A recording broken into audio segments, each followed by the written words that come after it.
Hi అందరికీ welcome to Renu's chit chat channel. ఇవాళ మనము పల్లీ చట్నీ ఎలా చేసుకోవాలో చూద్దాం.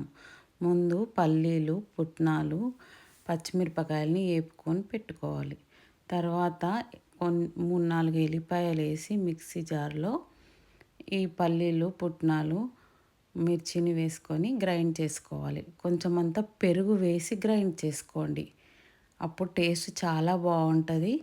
తర్వాత ప్యాన్ పెట్టుకొని నూనె పోసుకొని జీలకర్ర, ఆవాలు, మినపప్పు వేసుకొని మంచిగా ఏగనివ్వండి. కరివేపాకు కూడా వేయండి. నా ఛానల్ని సబ్స్క్రైబ్ చేసుకోండి, లైక్ చేయండి, షేర్ చేయండి. పోపును చట్నీలో వేయండి.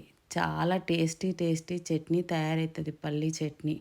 ఈ విధంగా చేసుకొని చూసి నాకు చెప్పండి, ఓకేనా? పెరుగు వేస్తే చాలా బాగుంటుంది పల్లీ చట్నీలో. పల్లీ చట్నీ రెడీ.